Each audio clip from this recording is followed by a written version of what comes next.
And I remember one of my teammates, Bryce Butler, was like, "You might want to stop doing good at safety." What do you mean? He's like, they might move you, and I'm like, "They're not moving me to safety. I'm a 230-pound quarterback. I don't know the Mm. last time I played defense, And that's what ended up happening. Once we went to the Star, I remember I brought my breakfast up to the QB room, and Coach Linehan at the time, he was offensive coordinator at the time, was like, "Hey, Coach Garrett wants to see you." I'm like, "I didn't even eat breakfast. I'm about to get cut." So it was one of those things where I'm like, "All right, cool." I go see Coach Garrett, and he was like, "Hey, you've been doing really well at safety. I think we're gonna move you to safety." And I laughed at him. And it's one of those things where you're like laughing, you're like, Think and you're he's being like pranked? straight face, and I'm like, "Oh, you're serious?" Welcome to Business Blindspots, a podcast where we learn from founders, entrepreneurs, and business experts about the challenges, obstacles, and barriers that they've overcome and successfully navigated, so you can take that away and apply that to your business. Today's guest is Jameill Showers. How are you doing? Doing well, man. Awesome. I'm very excited for this podcast. Thank you for coming on. Can you kind of give our viewers and listeners a little bit of an overview? I know right now you're a luxury real estate agent. Can you tell us about your background and kind of how you got to this position? Yep, yeah. Born and raised in Texas to teachers and coaches. My dad is a football coach. My mom, she coached volleyball and basketball. So entrenched in sports. I was born out in West Texas, moved what I call my hometown is Killeen, Texas. Pretty much found my way in football, got recruited, and ended up going to Texas A&M. Got into a quarterback battle and lost that to Johnny Manziel, obviously. So I was a little bit older than him and figured that was my time to go. So I transferred to UTEP, way out in West Texas. Got picked up as a free agent with the Cowboys. Played 5 years there, played quarterback and safety. And then once I got out, ended up going into medical device sales, and that led me pretty much to luxury real estate. So you played football at one of the biggest stadiums in college football, right? Mm-hmm. What's that seat, like 90,000?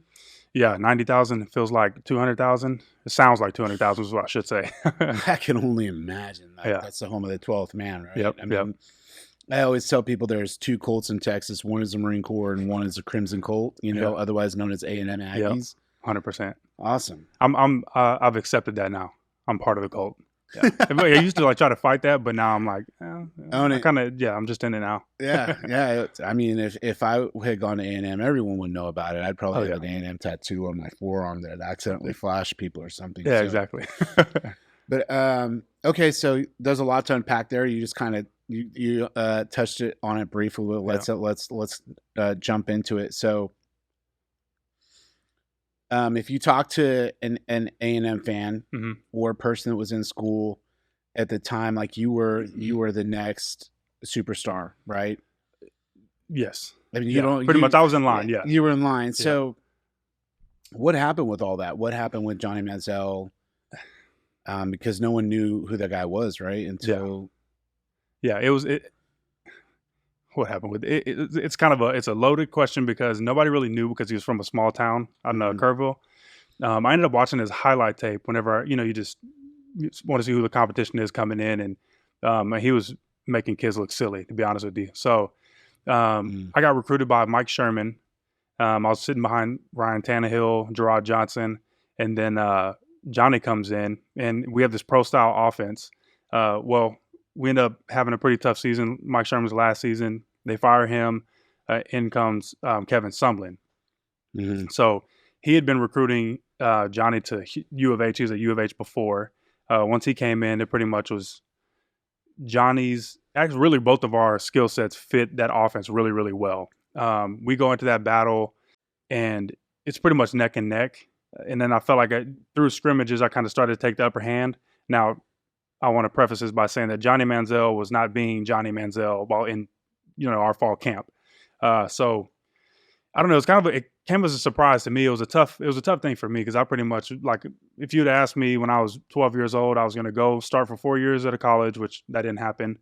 And then I was going to go to the pros. And right now I should be working on my gold jacket to be in the Hall of Fame, to be a Hall of Fame quarterback. So obviously life took a turn there. But once he got into the game, he played Florida. And it was one of those performances where it's like you could see flashes, But it still, to me, wasn't something that was like, I shouldn't have, or I didn't get a shot. I should have gotten a shot, in my opinion, obviously. But we ended up having the game get canceled versus La Tech. And then I believe the next game was Arkansas.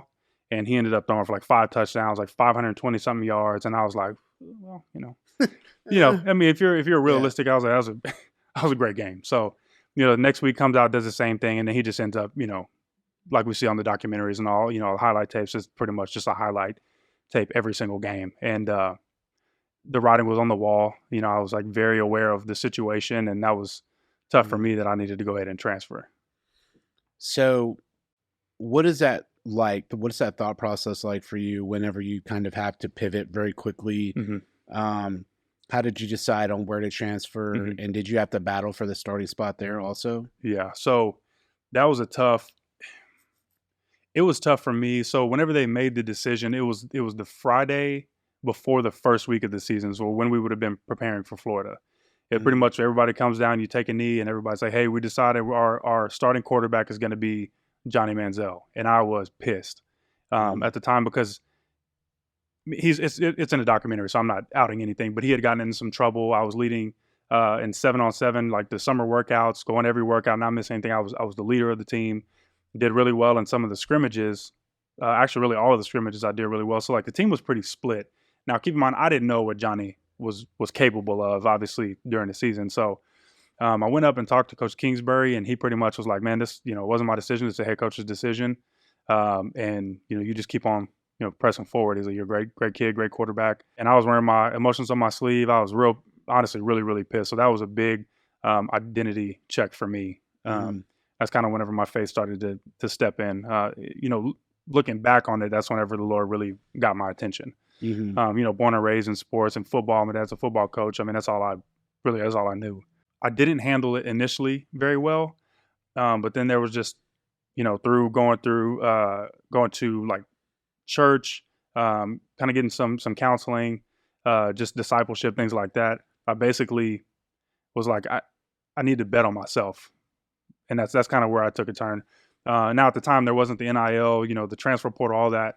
So I had to go take 21, I think I took 2 extra classes and then graduated early. So I didn't have to sit out a year. And then during the recruiting process, it was U of H, UTEP. And the way we chose UTEP was the director of operations for players. He was my dad's position coach whenever he was in college. So it was just kind of a familiar face. He was like, hey, you'll come out here, you'll start right away. Now I did have to battle it out whenever I got there. But that was that was something I was expecting. Anywhere you go, there's going to be some competition. So I wasn't too afraid of that. That must be, I can only imagine how hard that was to manage, but there had to be a thought process, right? So the thought process, it sounds like you just kind of leaned into your faith and then just leaned into the next best option.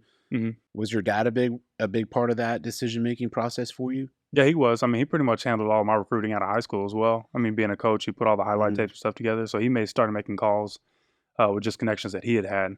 And the thought process during that whole time was, I know what I'm capable of as a quarterback, and I know I should be starting somewhere. And if it's not here, it's going to be somewhere else. So that pretty much was just, talking to him.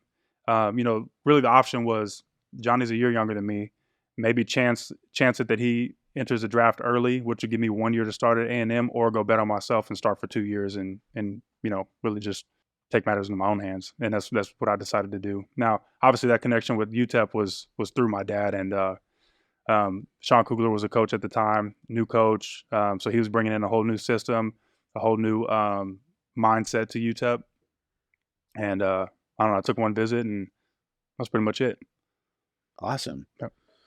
So what was the process like from going there to pro? So whenever I went there, honestly, it was kind of depressing because you get like A&M is, one of the best fan bases in the world, really the best, obviously, if you're in the cult. And I mean, it's not TCU, but we'll let it slide. TCU's coming up. I'm becoming a fan now that I live closer to Fort Worth. So yeah. I'll send you a purple pillow. Don't worry. Yeah. I'll get you there.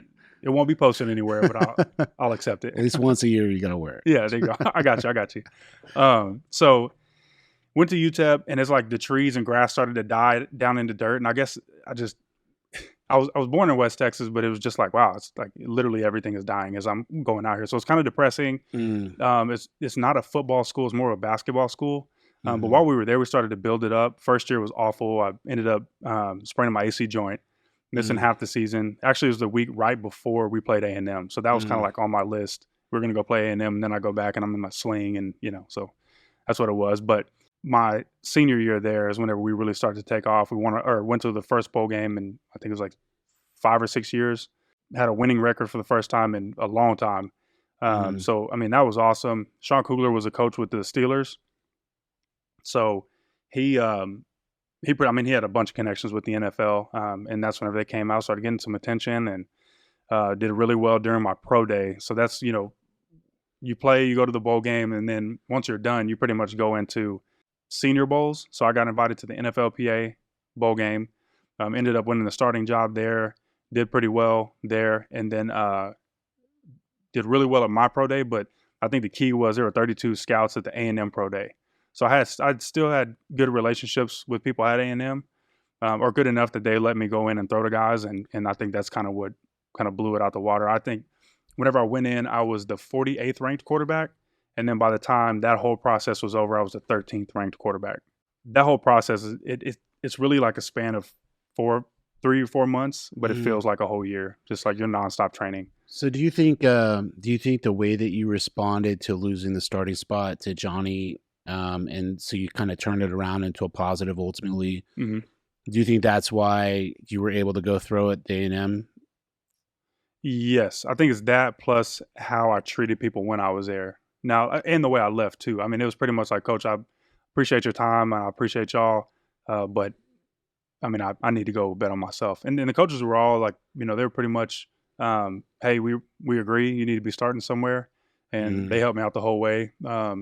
Really, from the coaching staff on up to the athletic director, who I had just met, but I had developed a pretty decent relationship with him, and then even the staff. I mean, they went in and coaching staff. They kind of do some research, basically, of like, should we let this guy transfer or not? And there were no bad reports there. So I think the way I treated people eventually, pay dividends like, mm. over in the future. And based on my experience, of knowing you and knowing people around you, you have continued to treat people that way. Yeah, try to. I think that's crucial. I mean, people are real quick to get in their own head or let their ego take control. Like, hey, man, I've like you said, like this was your plan since you were 12 years old, Hmm. 4 years, and then pro. Yep. And I think people could learn a lot by hearing about that, Yeah, right? yeah, definitely. I mean, I think it's like at a foundational level, probably more scared that it'll get back to my mom if I mistreat people. So it might be one of those things, but I mean, I mean, it helps. Yeah. But yeah, I mean, I mean, if you treat people well, people will treat you well, and I think that's really a good example of it. Where I don't like asking for favors, but whenever I do go back and ask for favors, it doesn't feel weird because I know there's no like past, Mm, blow up. I didn't blow up on anybody. I did everything I was supposed to do. And I think that's also why it was so hard to leave, is because it's like, man, I did step for step everything that you're supposed to do: work hard, show up, do well, perform well whenever your numbers call, all that stuff, and it didn't work out. But mm.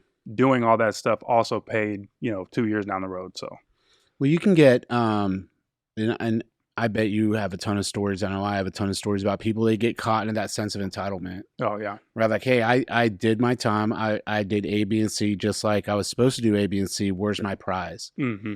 Right, and people, you see it in business and in sales and entrepreneurship all the dang time. Like Hmm. people will get so mad that they didn't get what they feel like they deserve. They will burn that bridge. They'll say Yep. something rude to a prospect or a client, Hmm. and they'll lose a gig and they'll burn their reputation in that space Yeah. permanently. Yeah. So I think that speaks volumes for you. Okay, so college to pro, Mhm. how'd that go? Because I don't, I'm a UFC guy Yeah. and I like watching college football and that's it. I don't know Yeah. anything about It any of this. man. So the first day I walked in, this is like one of my core memories. Is like I remember it was at Valley Ranch, which honestly I was shocked that the locker room wasn't. It was basically like an IKEA stand of like, it was like in the middle of this room, What? and they have like curtains connecting each section of lockers, and you just walk into the curtain that's like the locker room. And I was like, okay, well, this kind of I had a better one at UTEP, but you walk in and you see like, hey, your locker's over there. You're like looking for your number. I don't know, it feels like, I felt like the freshman year again, where you're just like, you have like all your stuff that's all too big, and you're like walking, and you're like, oh man, that's Des Bryant. It's like, oh man, that's Jason Witten. It goes, oh, it's Tony Mm. Romo. You know, the guys you play with on Madden, and Mm-hmm. it was kind of cool. But then I had to quickly like snap, like, no, you're here too. Like that's why you have a locker right next to Des, or you have a locker right next to Tony. You know what I mean? So it was like a like imposter syndrome, but then I had to snap into it of like, no, I earned this. Mm-hmm. Now it was undrafted free agent, so there was still some earning left to do, but it was, I don't know, it was cool. It was cool. But then once you step out, you go into rookie mini camp, and pretty much everybody's as lost as, I mean, we're all like collectively lost together, you know. And it's like you see all those clips of John Gruden where he's like, you know, saying this long drawn out play, and then the quarterback has no clue what he said. He's like, Oh, no, what is that? 380. Chris Sims? Yeah, it was Chris Sims. And Yeah. I posted it the other day where it was like, man, I got PTSD from that, because you have grown men looking, and they're like trying to worry about their position. Like, wait, am I the X or am I the Z? And you're like doing all these motions. And they're looking at you. Yeah, looking at you. Yeah. Everybody's looking at you, grown man. And then you have like the coach yelling at you, like the play. It's like 382. It's like 372. And you're saying the wrong thing. And it's just like, okay. And they're like, take a breath, you know? Mm. So once you get the playbook down, it gets a little bit easier. But the speed of the game, where it's like, I mean, the windows are like milliseconds. So if you're not throwing the ball on that back foot, like you do one hitch, that's a pick six, you know, whereas you can get away with it in college if you have a strong arm, or, you know what I mean? Mm-hmm. It's just like Levels. those little, there's levels to the little things pretty much. But yeah, it was a culture shock. It was humbling, exciting. It was like everything pretty much. Mm-hmm. It was a fun time though. Man, I'm trying to process being in a locker room with. I mean, everyone in the country knows those people that you named. If you don't, you've been living under a rock for the last 15 years. But you know, I just watched Tony Romo clips just the other day. Just some of the amazing stuff that he did on the field. Mm-hmm. And, you know, he's underrated, by the way. 100% underrated. Yeah. You have some people like, dude, he sucks. I'm like, yeah, okay. I don't even know if you can grip a football. Yeah. Do one pull-up, sir, and then come talk to me about overrated because your beer belly is the size of a beach ball. Exactly. But I'm sorry, that's not appropriate. This is a business podcast. Let's be professional here. What am I talking about? We're people. Yeah. Okay, so how long did it take you to earn your spot on the Cowboys? Well, it would probably be in terms of I never, let's see. I made the squad, but I was a bubble guy. So I was practice squad, and then I'd be brought up and then cut from the practice squad, brought back on the team. I mean, I was probably cut at least, I'd say 3 times a year. Oh my God. Yeah. So I was never I was never in a comfortable position. So I played quarterback my whole first year. Honestly, I struggled the whole time. I struggled a lot with protections. You know, whenever like when to make changes at the lines, things like that.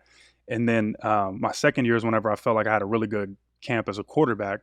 Now on the practice squad, whenever you're a practice squad player, you're pretty much, if they need a spot filled, like whether you play running back, whatever it is, if they need a linebacker filled, you play linebacker. So you're just look at the cards, run what's on the card. So I would go play safety. And I'm like having fun with it. I'm like, this is fun. I'm in the NFL, and I'm like faking like I'm a Sean Taylor or something. You know what I mean? So I was like back there, and I ended up catching a couple picks in practice one day. And I remember one of my teammates, Bryce Butler, was like, you might want to stop doing good at safety. What do you mean?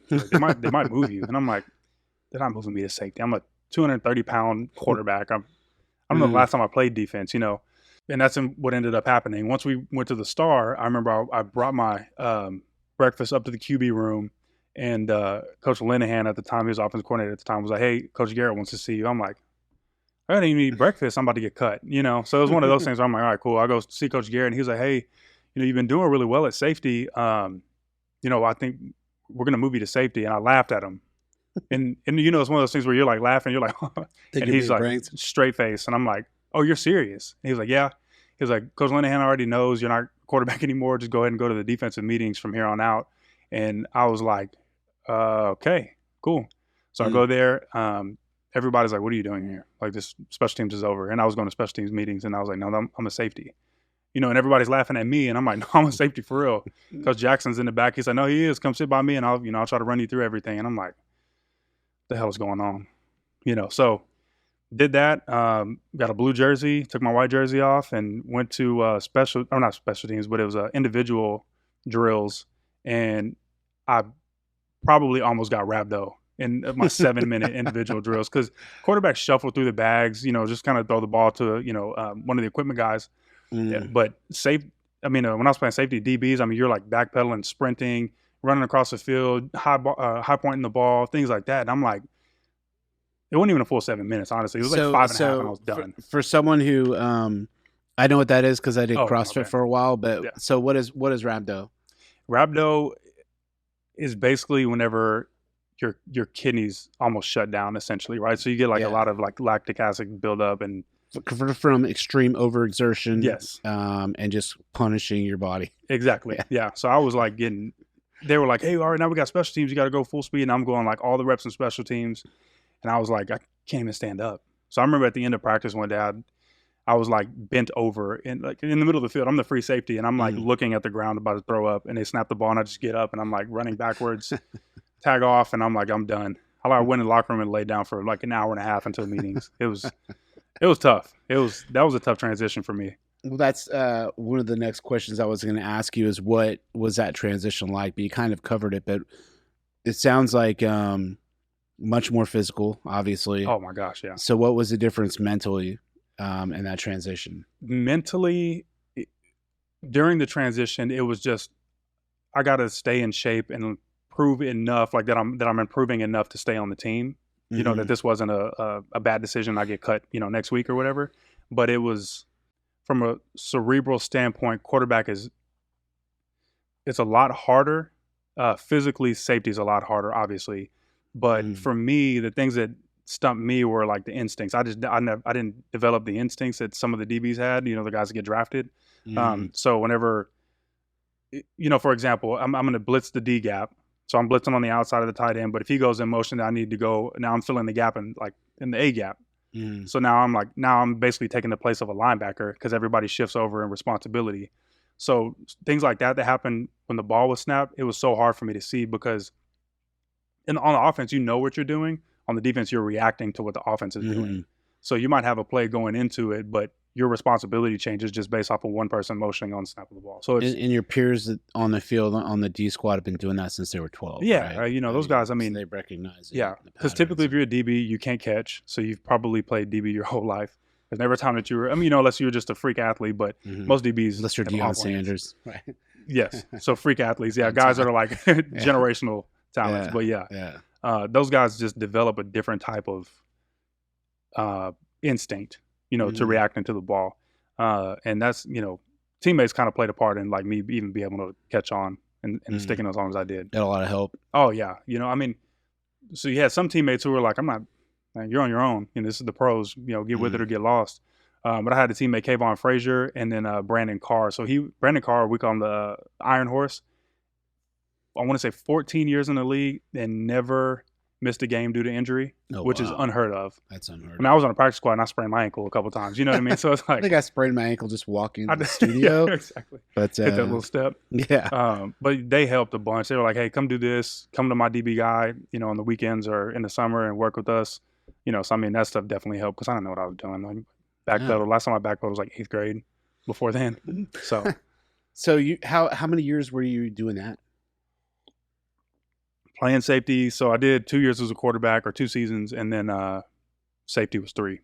So 5 years. You were, you were gracious and talked about getting cut and being on the bubble. I'm going to pretend that I know what being on the bubble means.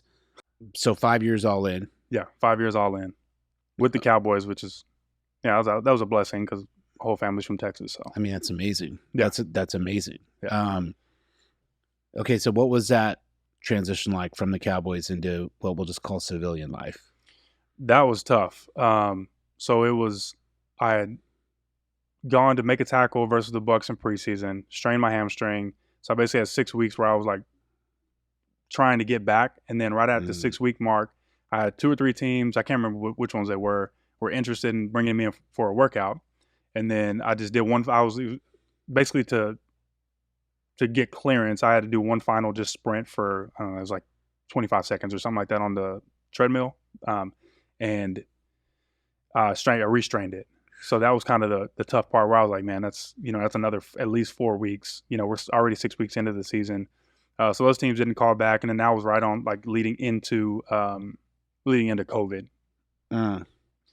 So basically everything was shutting down. There were no bites. I talked to my agent. He was like, hey, your only route is probably going to be going CFL, but with this new virus that's coming, we don't even know if anybody's going to be able to travel or anything like that. So it was kind of a weird time, and we were pregnant with my first daughter, and I was like, man, I really don't know what I'm going to do. And it was right into a shutdown. So she was born in February. I want to say 3 weeks later, the whole world shuts down. I'm calling old coaches that are in the NFL. I was like, hey, I'm going to get into strength conditioning. Try to do it that way. You were looking for anything, or just that's pretty much you? I was going to stick with what I knew because that was going to be the easiest route. I had obviously with new daughter, I was like, I got to provide. I was like, I don't play well in the cold, so I was like, Canada's absolutely not an option. I just had a daughter. I'm not traveling that far, and it's Canada. It's Canada. Yeah, so it's not the NFL. So I was like, maybe there's a little bit of pride there too. I don't know, but it was one of those things where I don't know.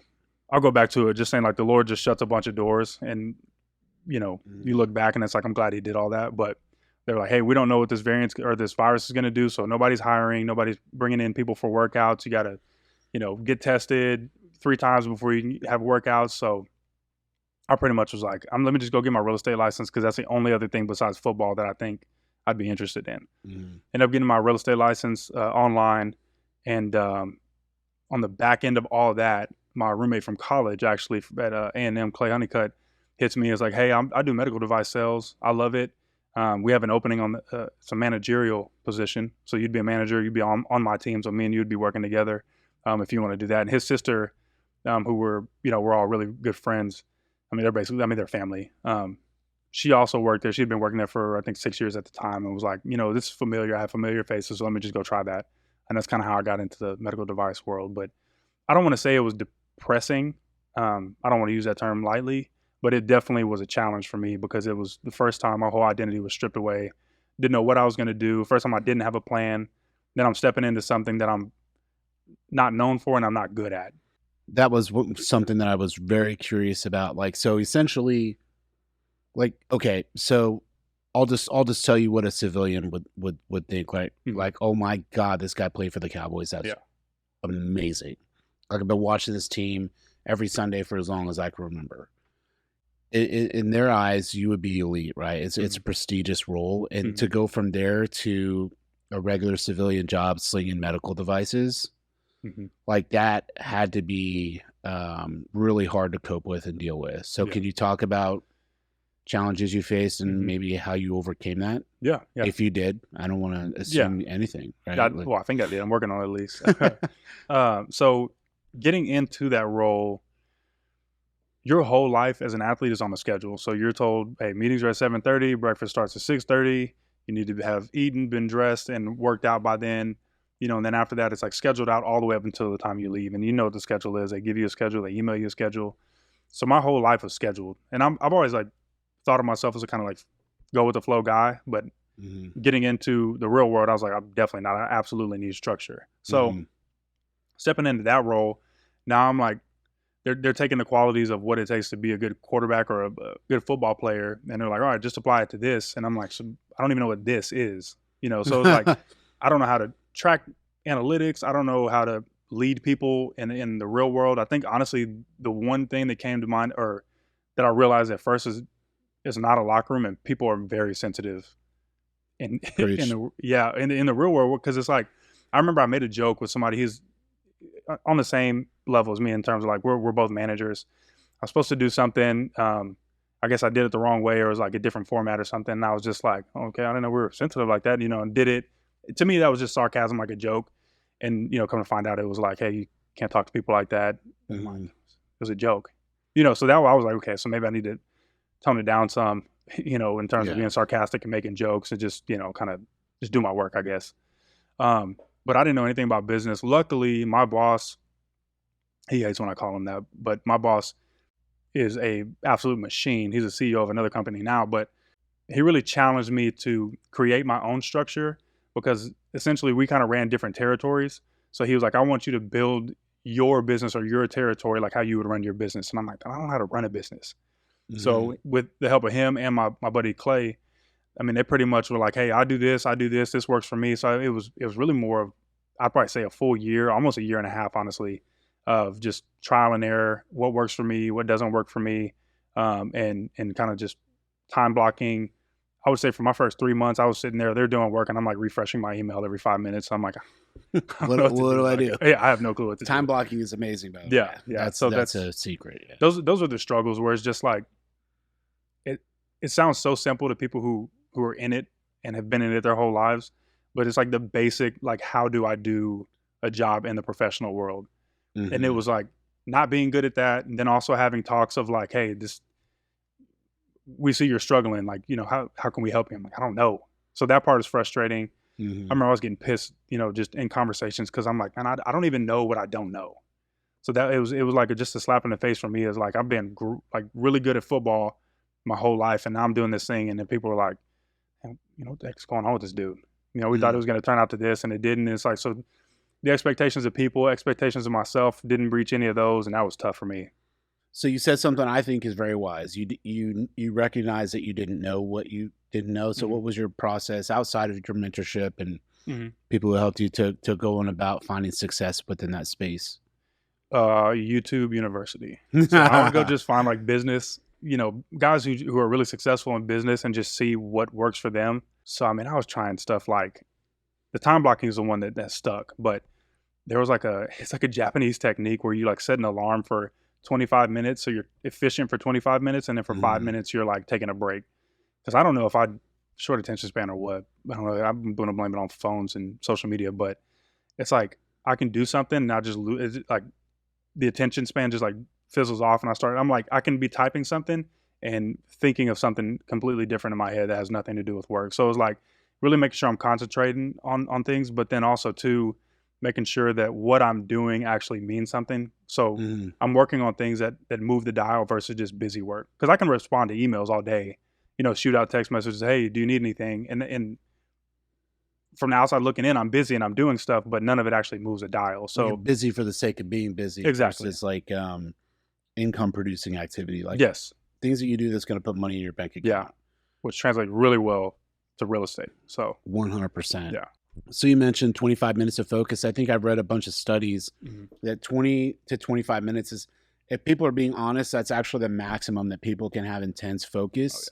Oh, yeah. People can watch a movie, but they're also checking their phone and sit through lunch. But if people are going to be honest with themselves, I use the same trick. 20 minutes, and I'll set like a timer for five or 10 minutes to go check my emails or go read an article real quick. But 20 minutes is my rule too. Yeah. So, so you're doing the medical device management stuff.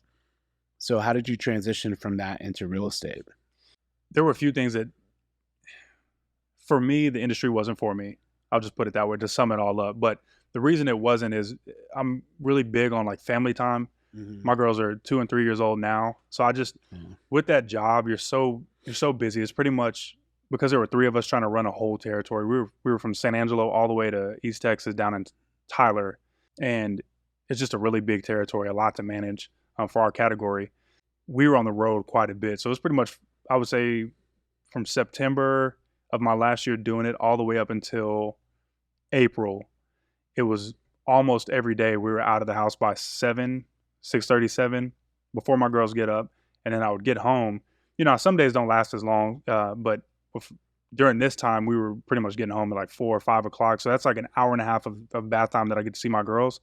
And it just wasn't, I was like, no, I'm not doing this. Not for a long time. At that age, I mean, they were tiny, and that's very formative years. Exactly. Right? Yeah. So, I mean, those are crucial years in their development. But then also, too, I mean, that's whenever they're like, they want me around, I mean, as they get older, they're going to be more about friends and going and doing and stuff. So by the time I read a study, by the time a kid's 18 years old, 93% of your time is done. Exactly. Right. Yeah. And so can I give you my perspective? Go ahead. So it seems like you're still trying to struggle to find your spot, right? Like you're basically a professional athlete in structured athletics since I was 12. Tried medical device sales, supervision. Mm-hmm. Where do I fit in this space? Right. So, and then you realize that the medical device stuff didn't work because you need to be at home, and you're obviously very religious. You're a family man. Mm-hmm. So walk me through the steps. How did you land on real estate? Oh, so real estate has always been in the back of my mind. Because you did get your license for real estate. Yeah, and then it expired. But I found myself looking at homes, looking into people's like investment properties, listening to a bunch of real estate podcasts. And I was like, that's kind of what I used to do when I was little with football. I would just go watch highlight tapes of Steve McNair and, all these guys. And I was like, okay, well, it's mirroring the way I used to, think about football. Mm-hmm. We had tried a couple of like kind of like side hustles. I don't want to say side hustles, but side hustles pretty much. And I was like, this isn't it. I'm just kind of like burning the candle at both ends at this point. And real estate was just always in the back of my mind. So we had gone to Europe. I told my wife it was just a good break because it was right on the back end of a really busy season. And I was like, well, let's just pray about it. But I think I want to get into real estate. So prayed about it. There were no reserves from her, no reserves from me. And then I had the conversation with my boss, who was just like, hey, I think I want to get into real estate. And they were like, man, go do what you need to do. Like, this industry isn't for everybody. They know it, they're like, but if that's what you feel like you need to do for you and your family, by all means go. Like, cause they care. It's Pilot Medical. It's a distributor of Arthrex, and they care way more about the person than they do about the industry, which is a good thing. It's rare too. Very rare. And it's a culture is one of the best cultures I've ever been around. But if it was a real estate, brokerage, I would absolutely have stayed there probably for life. You know what I mean? But this is one of those things. They were fully understanding, and it was just through prayer and talking through things with my wife. And luckily, football played a part in that, where we had enough savings to where it's the 6-month gap didn't scare me. So just went ahead and made that jump. And it kind of goes back to like the UTEP. Why I went to UTEP was just betting on myself, pretty much. So that's awesome. Okay, so what's going on now? You're the number one person in Texas in real estate? And if you look at Instagram, probably, but no, I'm actually in the middle of closing my first deal. So 90 days in, I set myself like 90 days in, I want to just try to do open houses, connect with people, just network best I can and see if that works. And then after 90 days, I'll reevaluate if I don't have anything and try a different tactic. And it's worked so far. So you got your first deal in under 90 days in real estate? Mm-hmm. Yeah. That's amazing. Yeah, under 90 deals. That's amazing. That's very rare. That's good. It makes me feel better about it. I was like, and you don't have to answer this if you don't want to. We can edit it out if you don't want to. But did you source the client and deal yourself? No, a referral. So we got a duplex in my hometown. The agent that helped us find that is with Compass. So she got hit up through a lady in Miami saying that she has really good friends that are moving to Texas. And she was like, hey, I know you're close to Fort Worth. She's like, no, I'm nowhere near it. But I did help this person who is now with Compass, so I'm going to refer you to him. So it was just a referral. And nice. Yeah, that's what Laura's doing for sure. Yeah, 100%. Yeah. I couldn't agree more. So there seems to be a recurring theme with you that I find impressive, and your attitude and resilience. So I wrote down attitude, resilience, imposter syndrome, adapting. And then it seems like from the time that Johnny Manziel came into the picture, maybe even before that, you've been fighting for your space as a professional in whatever you landed. And so that's got to be stressful. So how do you have that mindset every day to like, I'm going to go earn my place, whether it's real estate, football, whatever? Is it intentional? Do you have to think about it in the mornings? Do you have to set your space? How do you go about that? Oh, that's a heavy question. It is. Yeah. I would say it's evolved over time. But I will say too, one of the best quotes, I cannot remember who told me, but it was whenever I was transferring, somebody called me in to their office, and he was like a team counselor, and he was there for like 3 months and then went and got another job. But he told me this quote, and can't remember where he got it from. But this was at A&M before UTEP, yeah, University of Texas, El Paso. There you go. The quote is, adversity is the stone upon which I sharpen my blade. Mm. And it has always stuck with me because you're not going to get to a place of success until you go through adversity. I mean, Mm. I don't know one person that is in a place of success that didn't have a business fail, a deal fall through, something happened with family during, a critical time in their business or whatever it is. Everybody has gone through adversity, and typically the way you succeed is how you respond to that. Mm. So it's really learning the lessons in the failures that are the stepping stones to success.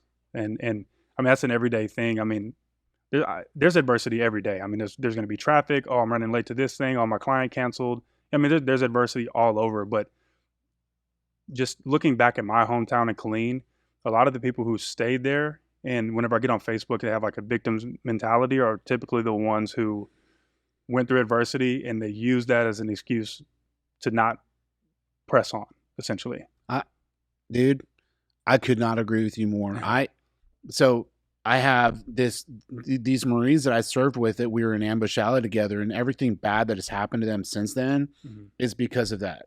Where some of the people have channeled that adversity and that extreme hardship into achieving great things in life. I know people who own multi-million-dollar companies, people who make $500,000 a year, who become pillars in their community.